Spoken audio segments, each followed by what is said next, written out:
যদি তোমাদের সামনে এসএসসি জিডি এবং অগ্নিবীরে সমস্ত প্রকার ক্যাটাগরির এক্সাম থেকে থাকে, সে টেকনিক্যাল, জিডি বা ক্লার্ক, যে কোনো পোস্টে হোক, তার টপ জিকে এবং জিএসের টপ সিরিজ নিয়ে আজকে হাজির হয়েছে নালন্দা নিকেতন। তোমাদের আগেই বলে দিই এই সিরিজের বিশেষত্ব কী। এখানে আমরা ইতিহাস, ভূগোল এবং সংবিধান তো কমপ্লিট করাবোই, তার 80তে 90% সিলেবাস, এবং এটা বিভিন্ন বছরের পিওয়াইকিউকে অ্যানালাইসিস করে, বিগত 3 থেকে 4 বছরের পিওয়াইকিউ অ্যানালাইসিস করা টপ বাছাই করা কোশ্চেন। ঠিক আছে, প্রথমেই দেখো 1857 সালে মহাবিদ্রোহ কোথায় হয়েছিল, এটা হবে মিরাটে। ঠিক আছে, তো আমরা প্রত্যেকটা কোশ্চেন করব এবং তার অতিরিক্ত এক্সট্রা কোশ্চেন যা ওর আশেপাশের থিওরি থেকে আসতে পারে সেটাও আমরা বলে দেবো। যেমন ঝাঁসিতে এই বিদ্রোহ নেতৃত্ব দিয়েছিলেন রানী লক্ষ্মীবাঈ। এটা কিন্তু খুব গুরুত্বপূর্ণ প্রশ্ন যে সেই সময় আর কি মহাবিদ্রোহের সময় মুঘল সম্রাট কে ছিল, সে সময় হচ্ছে মুঘল সম্রাট ছিল দ্বিতীয় বাহাদুর শাহ। ঠিক আছে, এবং হচ্ছে তোমার গভর্নর জেনারেল ছিল হচ্ছে লর্ড ক্যানিং। এবং এইটা হচ্ছে আমাদের কিন্তু প্রথম ব্যারাকপুরে মঙ্গল পাণ্ডে হচ্ছে এই বিদ্রোহ প্রথম ঘোষণা করেছিল 29শে মার্চে। ঠিক আছে, এবং মঙ্গল পাণ্ডেই ছিল হচ্ছে এই বিদ্রোহের প্রথম শহীদ। ঠিক আছে, তো দ্বিতীয় প্রশ্নটা বোধহয় একটু কেটে গেছে, এটা হচ্ছে কারেং, করো অথবা মরো, ডু অর ডাই, এই স্লোগানটা কে দিয়েছিলেন? এটা হচ্ছে মহাত্মা গান্ধীর একটা বিখ্যাত স্লোগান। এটা ভারত ছাড়ো আন্দোলনের সময় আর কি তোমাদের দেয়া হয়েছিল। ঠিক আছে, 1942 সালে 8ই আগস্ট মুম্বাইতে। পরীক্ষাতে কিন্তু অনেকবার এই প্রশ্নটাও চাই যে ভারত ছাড়ো আন্দোলনের অপর নাম কী ছিল। এটা মনে রাখবে, আগস্ট আন্দোলন। ভারত ছাড়ো আন্দোলনের অপর নাম ছিল আগস্ট আন্দোলন। এই সময় হচ্ছে তোমাদের ভাইসরয় ছিলেন লর্ড লিথগো হচ্ছে ভাইসরয় ছিল। ঠিক আছে, এবং আগস্ট ঘোষণা এটাও মাথায় রাখবে। ঠিক আছে, এবং এইটা যে মহাত্মা গান্ধীর নেতৃত্বে আর কি এটা সংগঠিত হয়েছিল, এটা কিন্তু মাথায় রাখবে। ঠিক আছে, মহাত্মা গান্ধী দক্ষিণ আফ্রিকা থেকে কত সালে ভারতে ফিরে আসেন? এটা মনে রাখবে 1915তে ফিরে আসে। এবং যেই দিন ফিরে আসে সেই দিন হচ্ছে ভারতের প্রবাসী দিবস কিন্তু আর কি পালিত হয়। তাহলে কত? 9ই জানুয়ারি গান্ধী হচ্ছে 1915 9ই জানুয়ারি ভারতে ফেরেন। এটাই হচ্ছে ভারতের প্রবাসী দিবস, কিন্তু এই দিনে পালিত হচ্ছে। এটা কিন্তু মনে রাখবে, প্রবাসী দিবস ডাইরেক্ট আসতে পারে যে কবে পালিত হয়। ঠিক আছে, এইটা মনে রাখবে। এইভাবে প্রশ্ন আসে যে গান্ধীজির প্রথম সফল যে সত্যাগ্রহ ছিল সেটা কত সালে এবং কোনটি? ওটা হবে হচ্ছে 1917 সালে বিহারের চম্পারণ সত্যাগ্রহ। ঠিক আছে, এটা নীল চাষের যে আর কি ওখানে বিরোধী কৃষকরা ছিল তাদের জন্য আর কি গান্ধীজি করেছিলেন। ঠিক আছে, এই প্রশ্নটাও কিন্তু বহুবার ঘুরে ঘুরে আসে যে ঘুরে ফিরে আসে, তোমার গান্ধীজির রাজনৈতিক গুরু কে ছিলেন? উত্তর কিন্তু গোপাল কৃষ্ণ গোখলে হবে। ঠিক আছে, এবং এই যে আন্দোলনটা গান্ধীজি করেছিলেন এটা হচ্ছে 3 কাঠি প্রথা যেটা আছে বা ব্যবস্থা, এইটার বিরুদ্ধে গান্ধীজি করেছিলেন। ঠিক আছে, এটা মাথায় রাখবে। এবং প্রবাসী দিবস যেটা, এটা কিন্তু এখান থেকে খুবই গুরুত্বপূর্ণ, এটা মাথায় রাখবে। এটা কিন্তু বহুবার ডিফেন্সের যে কোনো পরীক্ষাতে মানে বহু গুরুত্বপূর্ণ প্রশ্ন বারবার আসে। ঠিক আছে, পরের প্রশ্ন কী দেয় দেখে নাও। আইএনএ অর্থাৎ ইন্ডিয়ান ন্যাশনাল আর্মি এর প্রথম প্রধান কে ছিলেন? ক্যাপ্টেন মোহন সিং। এটা মাথায় রাখবে। আমরা আইএনএ কথা মানে মাথায় আসলে প্রথম নেতাজির কথা ভাবি, কিন্তু প্রথম কিন্তু নেতাজি ছিলেন না। ঠিক আছে, তো 1942 সালে সিঙ্গাপুরে আজাদ হিন্দ ফৌজ বা আইএনএ প্রথম কি তোমার গঠিত হয়। ঠিক আছে, এবং এর যে হচ্ছে প্রতিষ্ঠাতা ছিলেন এবং সে ছিল হচ্ছে রাসবিহারী বসু, মাথায় রাখবেন। আর হচ্ছে এবং নেতৃত্ব দিয়েছিলেন আমাদের নেতাজি সুভাষচন্দ্র বসু হচ্ছে নেতৃত্ব দিয়েছিলেন, এবং যার নেতৃত্বে এটা কি এই বাহিনীটা আর কি বিখ্যাত হয়ে উঠেছিল। ঠিক আছে, এর মহিলা ব্রিগেড ছিল যার নাম হচ্ছে ঝাঁসির রানী রেজিমেন্ট বা ব্রিগেড আর কি বলা যেতে পারে। এর লক্ষ্মী সেহগাল হচ্ছে এর প্রধান ছিল এই ঝাঁসির রানী ব্রিগেডের মহিলাদের মধ্যে। ঠিক আছে, এখান থেকে আরেকটা জিনিস মাথায় রাখবে, 1943-এ 21শে অক্টোবর সিঙ্গাপুরে হচ্ছে প্রথম অস্থায়ী হচ্ছে আজাদ হিন্দ বাহিনীর তরফ থেকে নিজস্ব কি আর কি সরকার গঠন করা হয়। ঠিক আছে, যা আর কি আজাদ হিন্দ সরকার নামে প্রতিষ্ঠিত, যেটা নেতাজির কি নেতৃত্বে তৈরি ছিল। পরবর্তী কোয়েশ্চেন হচ্ছে সাইমন কমিশন। সাইমন কমিশন কবে ভারতে আসে? 1928-এ। ঠিক আছে, কিন্তু হচ্ছে এই সাইমন কমিশন কিন্তু স্যার জন সাইমনের নেতৃত্বে 1927 লন্ডনে কিন্তু গঠিত হয়ে যায় 1927, এবং ভারতে আসে হচ্ছে 1928। এই জায়গাটা মাথায় রাখবে, নাহলে গুলিয়ে যাবে, ঠিক আছে। এবং হচ্ছে এদের আর কি 7 জন কিন্তু সদস্য নিয়ে কমিশন তৈরি হয়েছিল। এটা মাথায় রাখবে যে কজন সদস্য সংখ্যা খুব বেশি চাই না, তবুও মাথায় রাখবে যে 7 জন সদস্য নিয়ে তোমার আর কি সাইমন কমিশন গঠিত হয়েছিল। তো এটা হচ্ছে হোয়াইট কমিশনও, এখানে ভারতীয় না থাকায় একে হোয়াইট কমিশন বলা হয়েছিল, কারণ এখানে সবই শ্বেতাঙ্গ বর্ণের ছিল, কৃষ্ণাঙ্গ, অর্থাৎ আমাদের মতন হচ্ছে ইন্ডিয়ানরা আর কি কেউ ছিল না, এর জন্য ওটাকে হোয়াইট কমিশনকে আর কি বলা হয়েছিল। ক্যাবিনেট মিশন কত সালে ভারতে এসেছিল? 1946 হচ্ছে ক্যাবিনেট এসেছিল, এটা মাথায় রাখবে। 1946 হচ্ছে ক্যাবিনেট মিশন ভারতে এসেছিল। সেই সময় কি আর কি ব্রিটিশ প্রধানমন্ত্রী যে ছিলেন ক্লেমেন্ট এটলি আর কি এটাকে পাঠিয়েছিল, ক্যাবিনেট মিশনকে ভারতে পাঠিয়েছিল, ঠিক আছে। এবং 1942 সালে এটি কি আর একটা কমিশন আর কি আমাদের ভারতে খুবই বিখ্যাত আসে, সেটা হচ্ছে ক্রিপস মিশন। ক্রিপস মিশন মনে রাখবে, ক্রিপস মিশন কিন্তু গণপরিষদ গঠনে কোনো ভূমিকা রাখেনি, কিন্তু আমাদের কিন্তু ক্যাবিনেট মিশন গণপরিষদের দাবি তোলা এবং গণপরিষদ গঠনে একটা প্রধান ভূমিকা পালন করেছিল। এখানে এই প্রশ্নটা মাথায় রাখবে যে গণপরিষদের প্রথম দাবি কে তোলে, এটা মাথায় রাখবে। এটা হচ্ছে এম.এন. রয়, অর্থাৎ মানবেন্দ্রনাথ রয় হচ্ছে প্রথম গণপরিষদের দাবি তোলেন, এটা কিন্তু বারবার এসে। এবং এর ধারণা প্রথম কে দিয়েছিল? ধারণা হবে মহাত্মা গান্ধী। নেক্সট কোয়েশ্চন হচ্ছে জালিয়ানওয়ালাবাগ হত্যাকাণ্ড কবে আর কি তোমার হয়েছিল? এটা হচ্ছে 1919 হয়েছিল। মাথায় রাখবে কোন ব্রিটিশ যে অধিকারী আর কি করেছিল, এটা হচ্ছে জেনারেল ডায়ার এর নেতৃত্বে আর কি এই মর্মান্তিক ঘটনাটি হয়েছিল। এবং এর থেকে যেগুলো আর কি আসে, এটা হচ্ছে 13ই এপ্রিল পাঞ্জাবের অমৃতসরে হয়েছিল, একটা শান্তিপূর্ণ সভা বসেছিল, ঠিক আছে, স্বাধীনতার জন্য আর কি। তো সেখানে আর কি বিনা কোনো প্রত্যক্ষ প্রমাণে এরা আর কি গুলি চালিয়েছিল, এর জন্য রবীন্দ্রনাথ ঠাকুর আর কি নিজের নাইট উপাধি ত্যাগ করেছিলেন, ঠিক আছে। এবং হচ্ছে প্রতিবাদ জানাতে মহাত্মা গান্ধী কারজাই-ই-হিন্দ উপাধি বর্জন অর্থাৎ ত্যাগ করেছিলেন। এবং মনে রাখবে এর পরবর্তীতে আবার হান্টার কমিশন গঠিত হয়েছিল, এর আর কি এই ঘটনাটা আর কি পর্যাপ্ত আর কি তোমার যাচাই করতে, মানে এর ঘটনাটার সত্যতা বা ঘটনাটা কি ঘটেছিল অরিজিনালি সেটা যাচাই করতে।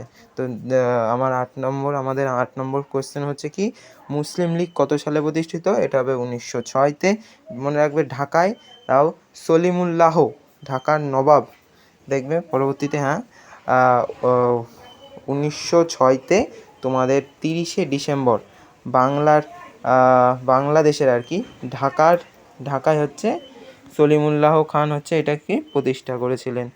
এবং হচ্ছে মনে রাখবে 1905-এ হচ্ছে তোমাদের বঙ্গভঙ্গ হয়েছিল, এটাও কিন্তু ভালো কোশ্চেন পরীক্ষায় আসে। এবং 1911-তে লর্ড হার্ডিঞ্জ, ঠিক আছে, এটাকে আর কি বঙ্গভঙ্গ রোধ করেছিল।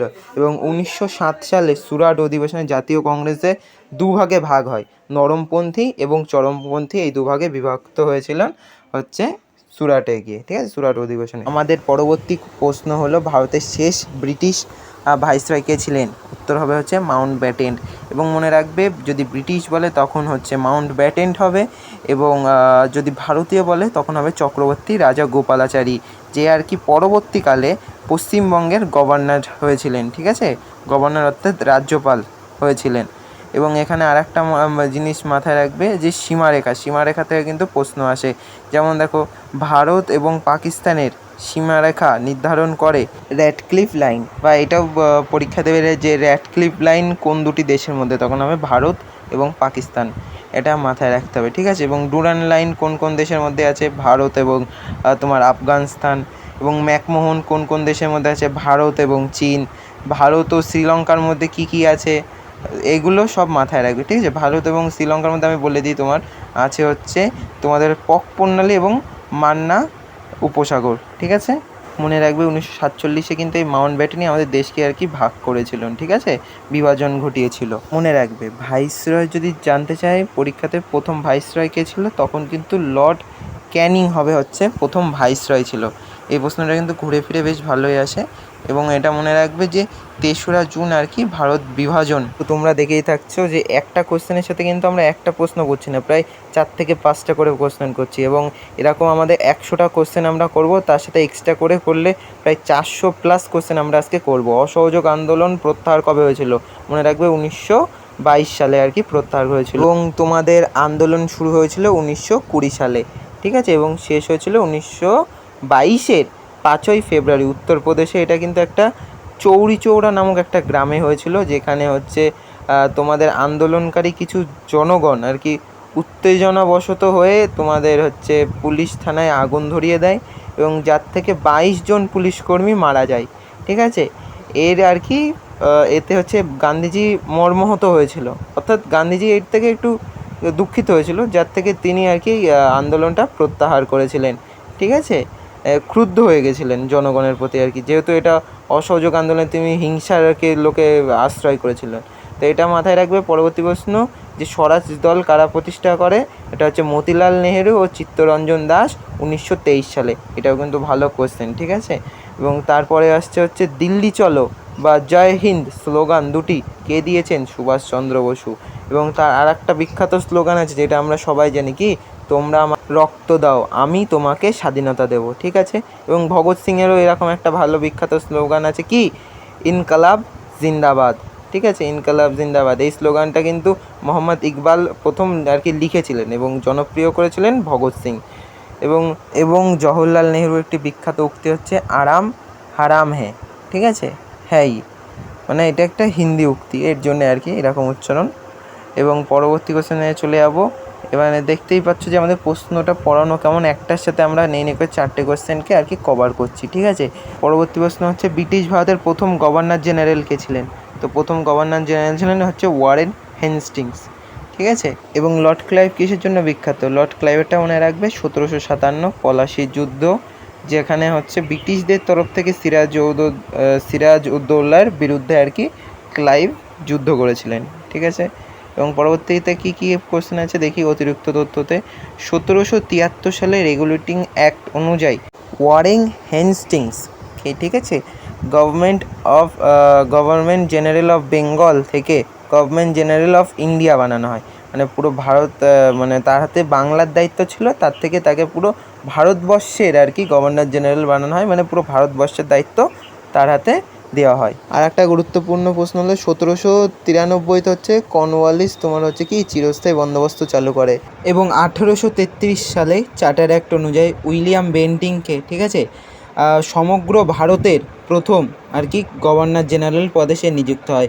এবং গভর্নর জেনারেল পদে নিযুক্ত হয়ে কিন্তু 1829 সালে সতীদাহ প্রথা রোধ করে, যেখানে রাজা রামমোহন রায় কিন্তু আমাদের প্রধান ভূমিকা পালন করেছিল। এবং লর্ড ক্যানিং ছিলেন ভারতবর্ষের প্রথম কি তোমাদের ভাইসরয় 1858 সালে, ঠিক আছে। 29-এ যে সতীদাহ প্রথা, 1829 সতীদাহ প্রথা, এটা মাথায় রাখবে, ঠিক আছে। ভারতের দীর্ঘতম নদী কোনটি? তো ভারতের দীর্ঘতম নদী হচ্ছে গঙ্গা, এবং এর দৈর্ঘ্য হচ্ছে 2525, অর্থাৎ 2525 কিমি, ঠিক আছে। এই যে নিচেই দিয়ে আছে ভারতের দীর্ঘতম নদী, এটির উৎস হচ্ছে গঙ্গোত্রী হিমবাহ থেকে আর কি এই গঙ্গা নদীর আমাদের উৎপত্তি। এবং এটা মাথায় রাখবে, এটা হচ্ছে ভাগীরথী অলোকনন্দার সাথে মিলিত হচ্ছে দেবপ্রয়াগে আর কি, এটা ভাগীরথী আর হুগলির সাথে এটা আর কি মিলিত হয়েছে, ঠিক আছে। ব্রহ্মপুত্র হচ্ছে জলের প্রবাহ, ঠিক আছে, জল প্রবাহের দিক থেকে ভারতের বৃহত্তম নদী কিন্তু হচ্ছে আমাদের ব্রহ্মপুত্র, সেই সময় কিন্তু গঙ্গা হবে না, ঠিক আছে। এবং এটি হচ্ছে সিংহভাগ, অর্থাৎ এর বেশিরভাগ কিন্তু হচ্ছে তিব্বতের সাংপোতে, এবং সাংপোতেই কিন্তু এদের উৎসস্থল। এবং যমুনা হচ্ছে গঙ্গার দীর্ঘতম উপনদী, এটা কিন্তু মাথায় রাখবে, এই প্রশ্নটা কিন্তু আসে। পরের প্রশ্ন দেখো, থর মরুভূমি প্রধানত কোন রাজ্যে অবস্থিত? থর হচ্ছে কোথায় আছে? রাজস্থান রাজ্যে হচ্ছে থর মরুভূমি। এবং এখানে মনে রাখবে রাজস্থানের জয়পুরকে হচ্ছে কী বলা হয়? গোলাপি শহর, অর্থাৎ পিঙ্ক সিটি বলা হয়। এইগুলো কিন্তু এই সমস্ত অথেন্টিক কোয়েশ্চেন, এইগুলো পরীক্ষায় কিন্তু বারংবার ঘুরে ফিরে আসে, ঠিক আছে। থর মরুভূমি ভারতের বৃহত্তম হচ্ছে রাজ্য কোনটা, এটা মাথায় রাখবে, বৃহত্তম রাজ্য হচ্ছে কিন্তু রাজস্থান। আয়তনের দিক থেকে বলতে গেলে রাজস্থান বৃহত্তম, তারপরে মধ্যপ্রদেশ এবং তারপরে হচ্ছে তোমাদের মহারাষ্ট্র, এইগুলো মাথায় রাখবে। ভারতবর্ষে একটি মাত্র অন্তর্বাহিনী নদী যদি বলে তখন উত্তর হবে হচ্ছে লুনি, এটা কিন্তু পরীক্ষায় আসে। এবং বৃহত্তম জেলা যদি ভারতবর্ষের বৃহত্তম জেলা তখন হচ্ছে কচ্ছ, যেটা হচ্ছে রাজস্থানের। দক্ষিণ ভারতের গঙ্গা কাকে বলা হয়? গোদাবরী, ঠিক আছে। এটা কিন্তু বুড়ি গঙ্গা বা বৃদ্ধ গঙ্গাও হচ্ছে গোদাবরীকে বলা হয়, এটা কিন্তু মাথায় রাখবে যে বৃদ্ধ গঙ্গা কাকে বলা হয়, ঠিক আছে। তো একে যে পবিত্রতার দিক থেকে দক্ষিণ ভারতের গঙ্গাও কিন্তু গঙ্গা যদি বলা হয়, ঠিক আছে কোশ্চেন, সেই সময় কিন্তু কাবেরী উত্তর হবে, কেননা কাবেরীর নদীর আর কি পাশে অধিকাংশ সমস্ত তীর্থস্থানগুলি আর কি অবস্থান করে, এর জন্যে। কৃষ্ণা নদী হচ্ছে মহাবালেশ্বর থেকে উৎপন্ন হয়েছে, মহাবালেশ্বর থেকে কৃষ্ণা নদীর উৎপত্তি। এই কৃষ্ণা নদীর পরে বিখ্যাত নাগার্জুন সাগর যে বাঁধ আছে, নাগার্জুন সাগর বাঁধ, এটা অবস্থিত। এইটা কিন্তু পরীক্ষায় ঘুরে ফিরে এই প্রশ্নটা আসে যে নাগার্জুন সাগর বাঁধ কোন নদীর উপরে? দক্ষিণ ভারতের কৃষ্ণা নদীর উপরে। এই প্রশ্নটা কিন্তু মাথায় রাখবে, ঠিক আছে। এবং তাহলে এবার আমাদের পরবর্তী প্রশ্নের দিকে যাই। পরবর্তী প্রশ্ন যাওয়ার আগে বলবো যে সবাই যদি ভালো মানে পড়ানো ভালো লেগে থাকে তো সবাই চ্যানেলটাকে আর কি সাবস্ক্রাইব করবে এবং ভিডিওটাকে লাইক করবে। আর একটা জিনিসও মাথায় রাখবে, মহারাষ্ট্রের ত্রয়ম্বকেশ্বর থেকে কিন্তু তোমার গোদাবরী নদীর উৎপত্তি অর্থাৎ উৎপন্ন হয়েছে, ঠিক আছে। ভারতের প্রমাণ সময় আর কি ইন্ডিয়ান স্ট্যান্ডার্ড টাইম আইএসটি, ঠিক আছে, কত 82°30' যেটা আছে, বা 82.5 মিনিট পূর্বকে ধরে আর কি গণনা করা হয়। এটা উত্তরপ্রদেশের মির্জাপুরের অর্থাৎ এলাহাবাদের নিকট দিয়ে এইটা আর কি গেছে। এবং মনে রাখবে হচ্ছে পুরো পৃথিবীর আর কি সময় যেটা মেন সময় ধরা হয় গ্রিনিচ মেন টাইম আর কি, যেটাকে বলা হয়, এটা কিন্তু গ্রিনিচ মেন টাইম থেকে কিন্তু আমরা 5.5 ঘন্টা এগিয়ে। এবং ভারতে যে মাঝামাঝি বরাবর কর্কট ক্রান্তি রেখে গেছে, এটা কিন্তু 23.5° উত্তর, ঠিক আছে। এবং এটি 8টি রাজ্যের উপর দিয়ে তোমার কি গেছে, এটা মাথায় রাখবে কটি রাজ্য, ঠিক আছে। কালো মাটিতে বা কৃষ্ণ মৃত্তিকায় কোন ফসল ভালো চাষ হয়? সেটা হবে তুলো। তুলো কিন্তু ভালো হয় হচ্ছে কৃষ্ণ মৃত্তিকা, এবং কৃষ্ণ মৃত্তিকার অপর নাম কি? রেগুন মৃত্তিকা, ব্ল্যাক কটন সয়েল, অর্থাৎ যেই মাটিতে আর কি ভালো তুলো চাষ হয়, তুলো চাষের জন্য কিন্তু এই তোমাদের এই কৃষ্ণ মৃত্তিকা অতি গুরুত্বপূর্ণ। তবে সোনালী তন্তু কাকে বলা হয়? পাটকে, ঠিক আছে। তবে সোনালী পানীয় চা, এগুলো কিন্তু পরীক্ষায় আসে, এটা মাথায় রাখবে। ভারতের জাতীয় জলজ প্রাণী কে? গঙ্গার ডলফিন, হ্যাঁ, গাঙ্গেয় ডলফিন হবে এটার ঠিক উত্তর, ঠিক আছে, সঠিক উত্তর আর কি। এটাকে কি 2009 সালে গাঙ্গেয় ডলফিনকে, অর্থাৎ এদের সংখ্যা না গঙ্গায় আগে খুব বেশি ছিল, এখন আস্তে আস্তে আর কি কমে যাচ্ছে দূষণের কারণে, এর জন্য একে আর কি 2009 সালে জাতীয় জলজ প্রাণীর মর্যাদা দেওয়া হয়। এবং জাতীয় পশু জানো তোমরা বাঘ, এবং ঐতিহ্যবাহী পশু যদি বলা হয় তখন আমাদের হচ্ছে হাতি হবে। এবং মনে রাখবে ভারতের জাতীয় যদি সবজি জিজ্ঞাসা করে কোনো জায়গায়, তো জাতীয় সবজি কিন্তু আমাদের ভারতের কুমড়ো, ঠিক আছে। এবং জাতীয় পাখি আর কি আমাদের ময়ূর। তাহলে দেখতেই পাচ্ছ একটা কোশ্চেনকে ভিত্তি করে তার A to Z যত কোশ্চেন তার আশেপাশ থেকে আসতে পারে সব কিন্তু আমরা কভার করছি। পশ্চিমঘাট পর্বতের সর্বোচ্চ শৃঙ্গ আনাইমুদি, ঠিক আছে, আনাইমুদি। এটা কি? এটা হচ্ছে 2695 মিটার এটার উচ্চতা, ঠিক আছে, কেরালায় অবস্থিত। এটা সমগ্র ভারত অর্থাৎ দক্ষিণ ভারতের, সমগ্র দক্ষিণ ভারতের এটা হচ্ছে এবং হচ্ছে পশ্চিমঘাট পর্বতের সর্বোচ্চ শৃঙ্গ, এটা মনে রাখবে। এবং এই পশ্চিমঘাট পর্বতের অপর নাম কি? এটাও পরীক্ষায় আসে, কি? সাহাদ্রি। তাহলে পশ্চিমঘাট পর্বত সাহাদ্রি এবং পূর্বঘাট হচ্ছে কি? মলয়াদ্রি, ঠিক আছে। এবং নীলগিরি পর্বতের সর্বোচ্চ শৃঙ্গর নাম কি? দোদাবেতা। এই প্রশ্নগুলো কিন্তু খুবই গুরুত্বপূর্ণ, এগুলো কিন্তু পরীক্ষায় আসে, আমি তোমাদেরকে আগেই বলে দিচ্ছি। এইগুলো যদি বাদ দিতে চাও তাহলে কিন্তু মারা পড়বে। অর্থাৎ পরীক্ষায় কিন্তু ভালো নাম্বার করতে গেলে এই সমস্ত জিনিস, পর্বতের সর্বোচ্চ শৃঙ্গ কোথা থেকে, কার উৎপত্তি, এগুলো মাথায় রাখতে হবে, ঠিক আছে। আর তোমাদের হচ্ছে পূর্বঘাট পর্বতের সর্বোচ্চ শৃঙ্গ হচ্ছে জিন্দাগারা, ঠিক আছে, জিন্দাগারা। এইগুলোকে মাথায় রাখতে হবে, কারণ এইগুলোর থেকে বেশিরভাগ আর কি তোমাদের পরীক্ষার মূল প্রশ্ন আসে। ভারতের পূর্বতম রাজ্য কোনটি? পূর্বতে কি? রাজস্থান আছে, অরুণাচল প্রদেশ। পূর্বে আছে কি? অরুণাচল প্রদেশ। ভারতবর্ষের পূর্বতম বিন্দু কি? আমাদের মনে রাখবে অরুণাচলের কিবিথু পূর্বতম, ঠিক আছে। এবং পশ্চিমতম হচ্ছে গুজরাটের গুহার মূর্তি, ঠিক আছে, আমাদের পশ্চিমতম আর কি স্থান ভারতবর্ষে। এবং উত্তরে হচ্ছে ইন্দিরা কল, যেটা হচ্ছে লাদাখের, এবং ইন্দিরা পয়েন্ট হচ্ছে আন্দামান নিকোবরের, যেটা হচ্ছে ভারতের দক্ষিণতম স্থান। এগুলো সব মাথায় রাখবে। আর একটাও বলে দিই, উত্তর থেকে দক্ষিণে ভারতের বিস্তার কত? 3214, অর্থাৎ 3214 কিমি হচ্ছে উত্তর দক্ষিণ ভারতের বিস্তার। এটা কিন্তু চাই পরীক্ষায়, ঠিক আছে। এবং পূর্ব থেকে পশ্চিম, কি বলছি, পূর্ব থেকে পশ্চিমে ভারতের বিস্তার কত? ঠিক আছে, ভারতের বিস্তার কত? 2933, 2933 কিমি। এবং ভারতের মোট আয়তন কত? 32,87,263 বর্গ কিমি। ঠিক আছে। সুন্দরবন বদ্বীপ কোন নদীর অববাহিকা অবস্থিত? গঙ্গা ব্রহ্মপুত্র। এই সমস্ত প্রশ্ন কিন্তু আসে। এইগুলো দেখে মনে হচ্ছে যে এত সহজ আসবে না, কিন্তু সহজ প্রশ্নই কিন্তু আসে, কিন্তু যখন একটু ঘুরিয়ে দেবে, কোর থিওরি না জানলে কিন্তু তোমরা পারবে না। ঠিক আছে। ভারতের কি বিশ্বের বৃহত্তম বদ্বীপ বা হচ্ছে কি তোমাদের ডেল্টা কি আমাদের হচ্ছে সুন্দরবন। এবং সুন্দরবন কিন্তু ইউনেস্কো ওয়ার্ল্ড হেরিটেজ সাইট মর্যাদা পায় 1987 সালে। ঠিক আছে। এবং সুন্দরবন কিসের জন্য বিখ্যাত এগুলো তোমরা জানো। ভারতের সবচেয়ে বেশি কফি উৎপাদন হয় কোথায়? কর্ণাটক। কর্ণাটকের আর একটা আছে ভারতের কফি গবেষণাগার চিকমাগালু। এই প্রশ্নটাও কিন্তু মানে তোমাদের পরীক্ষায় আর কি ঘুরে ফিরে খুবই আসে, যে ভারতের কফি গবেষণাগার কোথায় আছে এবং কোন রাজ্যে। তো কর্ণাটকের চিকমাগালুতে আর কি তোমাদের কফি গবেষণাগার লক্ষ্য করা যায়। ঠিক আছে। এবং তোমাদের ভারতের যে মূল যে কফি 70% কিন্তু কর্ণাটক দিয়ে থাকে। ঠিক আছে। এই যে চিকমাগালু হচ্ছে এখানে আর কি কফি গবেষণাগার, অর্থাৎ কফির গুণগত মান এখানে চেক করা হয়। মনে রাখবে, সারা বিশ্বে যদি কফি উৎপাদনে কেউ যদি বলা হয় প্রথম স্থান অধিকার করেছে, তাহলে হবে কোন দেশ? তাহলে হবে ব্রাজিল। ব্রাজিল হচ্ছে সারা বিশ্বে কফি উৎপাদনে প্রথম স্থান অধিকার করেছে। এবং আমাদের ভারতের যে দার্জিলিং টি আছে, এটা বিখ্যাত, এটা জিআই ট্যাগ পায় হচ্ছে 2004 সালে। ভারতের বৃহত্তম লবণাক্ত জলের হ্রদ কোনটি? এটা উত্তর হবে হচ্ছে তোমাদের সম্বর। এটা কোথায়? রাজস্থানে। এটা রাজস্থানে হচ্ছে অবস্থিত। তো সম্বর হ্রদ হচ্ছে কোথায়? রাজস্থানে অবস্থিত। ও তোমাদের মিষ্টি জলের হ্রদ হচ্ছে তোমাদের উলার যেটা আছে, ওটা কিন্তু তোমাদের জম্মু কাশ্মীরে অবস্থিত। এবং চিল্কা তোমাদের উড়িষ্যার তোমার উপকূলবর্তী অঞ্চলে আর কি চিল্কা হ্রদ দেখা যায়। ঠিক আছে।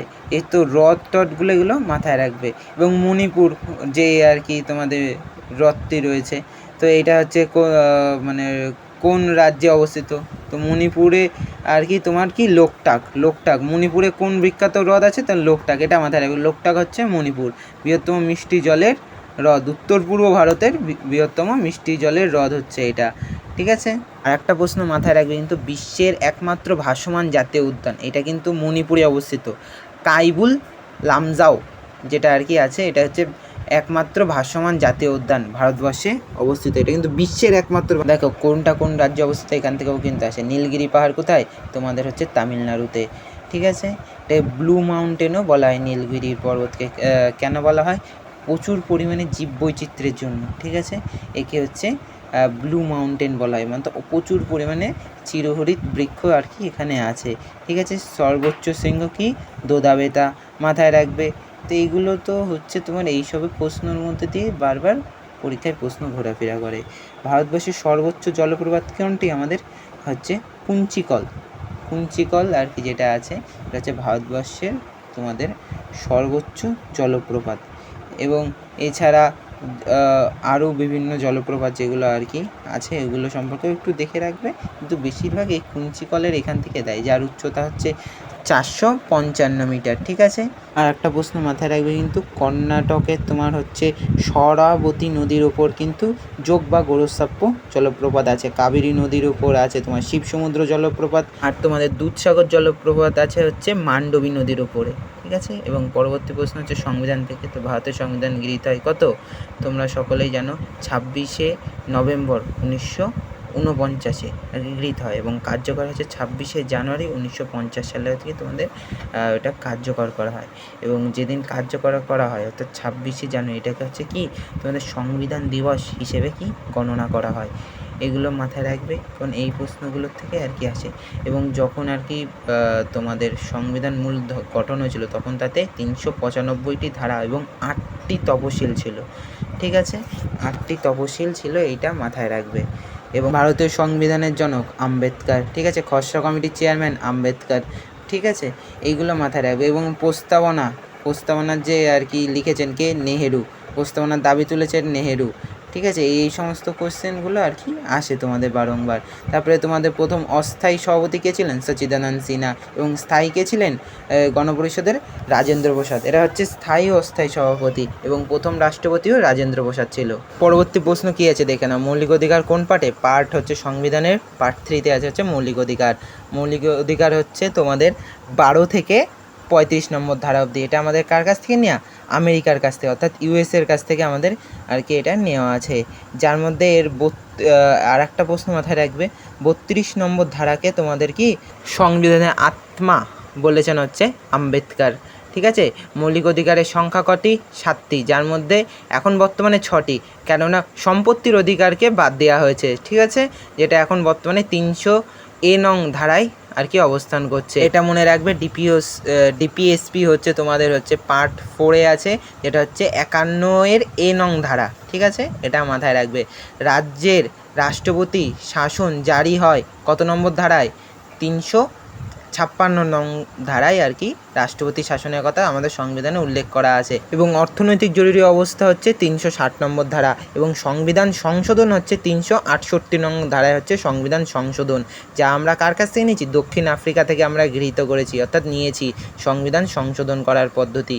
এগুলো কিন্তু খুবই অথেন্টিক কোশ্চেন, এবং এইগুলো কিন্তু বারংবার ঘুরে ঘুরে আসে। এগুলো কিন্তু আমি আগে বলেছি পিওয়াইকিউ বেসিস। মনে রাখবে 101তম সংবিধান সংশোধনীতে আমাদের জিএসটি কিন্তু কথা আর কি পাস হয়। ঠিক আছে, 2016 সালে। ঠিক আছে, এবং 2017 সাল থেকে এই তোমাদের জিএসটি মানে গুড অ্যান্ড সার্ভিস ট্যাক্স আর কি কার্যকর করা হয়। হচ্ছে 17 সাল থেকে। 2017-তে হচ্ছে তোমার কার্যকর হয়, এবং 2016-তে এটা কি আর কি পাস হয় 1 জুলাই আর কি এটা পাস হয়। ঠিক আছে, তোমাদের কিন্তু 1 জুলাই কিন্তু জিএসটি দিবস পালিত হয়। ঠিক আছে, এবং 100তম সংবিধান সংশোধনীতে বাংলাদেশ এবং আমাদের ভারতের যে ছিটমহল বিনিয়োগ কিন্তু যে আর কি বিনিময়ের যে চুক্তিটা আর কি স্বাক্ষরিত হয়েছিল। লোকসভার মোট আসন কত? এটা মাথায় রাখবে। লোকসভা হচ্ছে 543টি মোট আসন আছে। ঠিক আছে, লোকসভা এবং রাজ্যসভার আসন কত? এইগুলো কিন্তু প্রশ্ন আসে এখান থেকেই। ঠিক আছে, 2019 সালে হচ্ছে কত? 104তম সংবিধান সংশোধনীর মাধ্যমে 2জন অ্যাংলো ইন্ডিয়ানকে আর কি তোমাদের লোকসভায় আর কি প্রার্থী হিসেবে রাষ্ট্রপতি মনোনীত করতে পারে। এই যে ক্ষমতাটা কি আর কি দেওয়া হয়েছে। তো লোকসভার হচ্ছে সর্বনিম্ন লোকসভা সদস্য হতে গেলে বয়স কত লাগবে? 25 বছর। ঠিক আছে, এবং লোকসভার তোমাদের মেয়াদ কত? 5 বছর, এবং এটি কি অস্থায়ী কক্ষ। এই সমস্ত তোমাদের রাজ্যসভা হচ্ছে স্থায়ী কক্ষ, এটা মাথায় রাখবে। এবং রাজ্যসভায় হচ্ছে তোমার নিযুক্ত হতে গেলে বয়স কত হতে হবে? ম্যাক্সিমাম তোমার 30 বছর বয়স হতে হবে। ঠিক আছে, এবং নীতি আয়োগে কবে থেকে চালু হয়? 2015 সাল থেকে আমাদের কি নীতি আয়োগ চালু হয়। এই নীতি আয়োগে হচ্ছে তোমার নীতি আয়োগের চেয়ারম্যান কী হবে? আমাদের ভারতবর্ষের প্রধানমন্ত্রী, অর্থাৎ পিএমই হবে হচ্ছে নীতি আয়োগের চেয়ারম্যান। ঠিক আছে, নীতি আয়োগের বাংলা নাম হচ্ছে পরিকল্পনা কমিশনের চেয়ারম্যান আমাদের প্রধানমন্ত্রী হবে। তারপরে প্রশ্নটা দেখো যে ভারতের জাতীয় জরুরি অবস্থা কবে আর কি কোন অনুচ্ছেদের কথা বলা হয়েছে? জাতীয় জরুরি অবস্থার কথা এটা হচ্ছে 352 নং অনুচ্ছেদে বলা হয়েছে। এটা মাথায় রাখবে। জরুরি অবস্থা কিন্তু 3 ধরনের। ঠিক আছে, এবং এইভাবেও কিন্তু পরীক্ষায় প্রশ্ন আসে। এই প্রশ্নটা এইভাবে ঘুরিয়ে দেয়।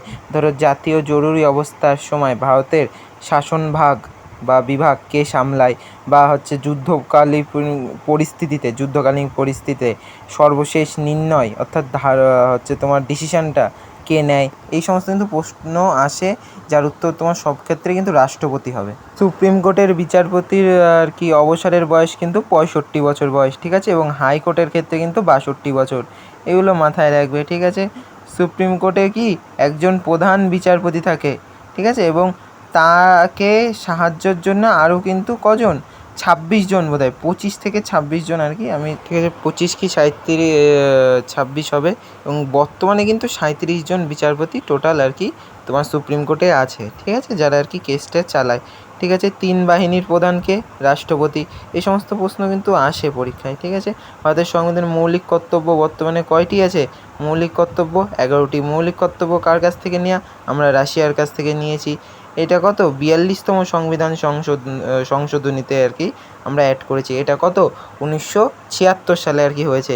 এইটাকে কিন্তু এই 1976 সালে যে সংশোধনী, একে কিন্তু মিনি কনস্টিটিউশন অর্থাৎ ক্ষুদ্রতম সংবিধান সংস্করণ বলা হয়, কেননা এতে কিন্তু আমরা নিউ বিভিন্ন কথা বা ওয়ার্ড কিন্তু প্রস্তাবনার সাথে অ্যাড করি। ঠিক আছে, মৌলিক কর্তব্যের মধ্যে কিন্তু যেটা লাস্ট ছিল সেটা হচ্ছে তোমাকে অ্যাড করা হয়েছে কিন্তু হচ্ছে 2002 সালে 86তম সংবিধান সংশোধনীর মাধ্যমে। ঠিক আছে, যেটা হচ্ছে তোমাদের 6 থেকে 14 বছর বয়সী শিশুদের কিন্তু কোনো প্রকার শ্রমমূলক কাজ করা নিষেধ করা হয় যাতে। ঠিক আছে, এবং এটা পার্ট 4-এ আর কি আছে 51 নং ধারায়। ঠিক আছে, 51 এতে কিন্তু ডিপিএসপিও কিন্তু হবে। ঠিক আছে, পদাধিকার বলে হচ্ছে রাজ্যসভার সভাপতি হন কে? উপরাষ্ট্রপতি। 64 নং ধারায় কিন্তু এটা উল্লেখ করা আছে। ঠিক আছে, এবং এদের মেয়াদ ক বছরে হয়? রাজ্যসভার মেয়াদ 6 বছরের জন্য। রাজ্যসভার সদস্য হতে গেলে তোমার 30 বছর বয়স হতে হবে, এটা আমি আগেই বলে দিয়েছি। ঠিক আছে, এটা কিন্তু স্থায়ী কক্ষ, এবং প্রতি 2 বছর অন্তর এর 1/3 কি প্রার্থী অবসর নেয়। পঞ্চায়েত ব্যবস্থা বা পঞ্চায়েত রাজ, ঠিক আছে, তফসিল কত নম্বর? 11তম তফসিলের কিন্তু রয়েছে। ঠিক আছে, 11তম তফসিলে পঞ্চায়েত রাজের কথা বলা হয়েছে, যেখানে 29টি বিষয়কে আর কি স্বীকৃতি দেওয়া হয়েছে। 12তম তফসিলে কী বলা হয়েছে? পৌরসভা বা পৌরসভা আমাদের কথা কিন্তু বলা হয়েছে, এবং হচ্ছে 10ম তফসিলে হচ্ছে দলবিরোধী আইনের কথা তোমাদের কিন্তু উল্লেখ করা হয়েছে। ঠিক আছে, এবং মতিলাল নেহেরু কমিশনের কথা মনে রাখবে। ঠিক আছে, যা সুপারিশে আর কি ত্রিস্তরীয় পঞ্চায়েত ব্যবস্থা আর কি হচ্ছে প্রযোজ্য হয়েছিল। ঠিক আছে, এবং প্রথম পঞ্চায়েতি ব্যবস্থা চালু হয়েছিল তোমার রাজস্থানে, নাগৌর জেলার বাগদারি গ্রামে আর কি প্রথম পঞ্চায়েতি ব্যবস্থা চালু হয়েছিল। স্বাধীন ভারতের প্রথম রাষ্ট্রপতি ছিলেন রাজেন্দ্র প্রসাদ, এবং আমাদের কিন্তু রাজেন্দ্র প্রসাদ আমাদের রাষ্ট্রপতি ছিলেন, তার সাথে গণপরিষদের ক্ষেত্রেও কিন্তু বহু গুরুত্বপূর্ণ ভূমিকা পালন করেছিলেন গণপরিষদ গঠনে। পরপর 2বার কিন্তু ইনি রাষ্ট্রপতি হয়েছিলেন। যদি তোমাদের পরীক্ষায় প্রশ্ন আছে যে রাষ্ট্রপতি পদে থাকাকালীন কে মারা গেছিলেন, তখন কিন্তু জাকির হোসেন হবেন। ঠিক আছে, দ্বিতীয় উপরাষ্ট্রপতি কে ছিলেন? সর্বপল্লী রাধাকৃষ্ণন। 29শে আগস্ট, ঠিক আছে, 2023 কিন্তু চন্দ্রযান 3 চাঁদের দক্ষিণ মেরুতে আর কি অবতরণ করে। এটা মাথায় রাখবে যে কোন মেরুতে? চাঁদের দক্ষিণ মেরুতে, যেটা আর কি বেশি পরিমাণে কি শীতল হয়। পরীক্ষাতে কিন্তু প্রশ্ন আসে যে জাতীয় মহাকাশ দিবস কবে, সেটা কিন্তু হচ্ছে তোমাদের 23শে আগস্ট। ঠিক আছে, এবং ভারত কিন্তু প্রথম দেশ পুরো পৃথিবীর মধ্যে যে চাঁদেরকেই আর কি দক্ষিণ মেরুতে অবতরণ করতে পেরেছিল। ঠিক আছে, এবং ল্যান্ডিং স্পটের নাম দিয়ে রাখা হয়েছিল শিবশক্তি। ঠিক আছে, G20 সম্মেলন 2023 কোথায় অনুষ্ঠিত হয়? এটা হবে নিউ দিল্লিতে। ঠিক আছে, এবং এটা মনে রাখবে এটা 18তম G20 সম্মেলন, যেটা হচ্ছে আমাদের নিউ দিল্লিতে হয়েছিল। এবং 2024 সালে G20 হয়েছিল হচ্ছে সম্মেলন, যেটা ওটা ব্রাজিলে, এবং 25 সালে G20 সম্মেলন হয়েছিল হচ্ছে দক্ষিণ আফ্রিকায়। ঠিক আছে, আমরা পরবর্তী প্রশ্নে চলে যাই। তারপরে আর কি আদিত্য L1 মিশন কি গবেষণার সাথে যুক্ত? এটা হচ্ছে সূর্য, অর্থাৎ আমাদের সূর্যের আর কি বিভিন্ন তথ্য, অজানা তথ্যগুলোকে আর কি জানার জন্যই আদিত্য L1 মিশন ভারতের পক্ষ থেকে আর কি শুরু করা হয়। এটা হচ্ছে 2রা সেপ্টেম্বর 2023 সালে আর কি এই মিশনটা অন্ধ্রপ্রদেশের শ্রীহরিকোটা থেকে এটা আর কি রকেট উৎক্ষেপণ করা হয় মহাকাশে, যেটা হচ্ছে পৃথিবী থেকে প্রায় 15 লক্ষ কিলোমিটার দূরে সূর্যের কক্ষপথে গিয়ে এটা কি আর কি অবস্থান করবে। ঠিক আছে, কিন্তু কারেন্ট অ্যাফেয়ার্স থেকে যে T20 ওয়ার্ল্ড কাপ হচ্ছে 2024 কোন দেশ জেতে? আমাদের ভারত। ঠিক আছে, ভারত কিন্তু 2024 T20 ওয়ার্ল্ড কাপ জিতেছিলেন। ঠিক আছে, এবং জুন মাসে অনুষ্ঠিত দক্ষিণ আফ্রিকাকে আর কি হারিয়ে ভারত দ্বিতীয়বারের জন্য চ্যাম্পিয়নশিপ জেতে। প্রথমবার জিতেছিল হচ্ছে 2007 সালে রোহিত শর্মার কি উপস্থাপনায়, মহেন্দ্র সিং ধোনির নেতৃত্বে। ঠিক আছে, প্রথম আর কি চ্যাম্পিয়ন্স যে হয়েছিল। এবং 2024 সংস্করণে ভারতের অধিনায়ক অর্থাৎ ক্যাপ্টেন ছিলেন রোহিত শর্মা, এবং T20 সেরা খেলোয়াড় ছিলেন হচ্ছে বিখ্যাত বোলার জসপ্রীত বুমরা আর কি আমাদের সেরা প্লেয়ার হয়েছিল, ম্যান অফ দ্য ম্যাচ আর কি। ইসরো এর বর্তমান চেয়ারম্যান এম সোমনাথ হচ্ছে এখন বর্তমানে ইসরো এর আর কি বর্তমান চেয়ারম্যান, প্রধান আর কি আচ্ছা হচ্ছে এস সোমনাথ। ঠিক আছে, এটা মাথায় রাখবে। এবং হচ্ছে ইসরো এর হচ্ছে প্রতিষ্ঠা কততে হয়েছিল? হচ্ছে 1969 সালে 15ই আগস্ট আমাদের ইসরো প্রতিষ্ঠিত। ঠিক আছে, এবং DRDOর বর্তমান হচ্ছে আমাদের চেয়ারম্যান বা DRDOর প্রধানকে সমীর ভি কামাত। ঠিক আছে, এবং তোমার ইসরোর সদর দপ্তর হচ্ছে আমাদের বেঙ্গালুরুতে। ঠিক আছে, এবং পরবর্তী প্রশ্ন, ভারতের রিজার্ভ ব্যাঙ্ক অর্থাৎ RBI এর চেয়ারম্যানকে? আরবিআইয়ের যে চেয়ারম্যান সে হচ্ছে শান্তিকান্ত দাস। ঠিক আছে, এটা মাথায় রাখবে, এটাও কিন্তু গুরুত্বপূর্ণ প্রশ্ন, এগুলো আসে। এবং আরবিআই হচ্ছে কত সালে 1 এপ্রিল 1935 সালে। ঠিক আছে, এবং আরবিআইয়ের জাতীয়করণ করা হয় 1949-এ 1 জানুয়ারি। এর সদর দপ্তর হচ্ছে আমাদের মুম্বাইতে। আরবিআইয়ের প্রথম গভর্নর ছিলেন হচ্ছে ওসবর্ন স্মিথ, এবং প্রথম ভারতীয় গভর্নর ছিলেন হচ্ছে সিডি দেশমুখ। ঠিক আছে, পরবর্তী প্রশ্ন হচ্ছে অপারেশন দোস্ত কার সাথে করা হয়? তুরস্কের জন্য আর কি তোমার করা হয় 2023 সালে ফেব্রুয়ারি মাসে। তুরস্ক ও সিরিয়ার বিধ্বংসী ভূমিকম্পের, ঠিক আছে, ক্ষতিপূরণ বাবদ আর কি এটা করা হয়। ইউক্রেনে আটকে পড়া বাসিন্দাদের ফিরিয়ে আনতে আমাদের অপারেশন গঙ্গা আর কি করা হয়েছিল। এবং অপারেশন কাভেরি হচ্ছে সুদান থেকে ভারতীয়দের উদ্ধার করে আনার জন্য আর কি করা হয়েছিল। এই সমস্ত অপারেশনগুলো কিন্তু মনে রাখবে, এগুলো সকল প্রকার ডিফেন্সে যে এক্সামগুলোতে বারংবার এসে থাকে এরকম যে সমস্ত আর কি প্রশ্নগুলো আছে। তো আজকে এই সিরিজটা বোধহয় খুব বড় হয়ে গেছে, একদিনে বোধহয় শেষ হবে না। তো ঠিক আছে, এটাকে আমরা 2টো পার্টে করব। ঠিক আছে, ভারতের নতুন সংসদ ভবন উদ্বোধন হয় 2023 সালে। ঠিক আছে, 28 মে আর কি এটা করা হয় সাভারকারের জন্মজয়ন্তী উপলক্ষে, এবং এটাকে নরেন্দ্র মোদী আর কি তোমার এটাকে প্রথম উদ্বোধন করেছিলেন।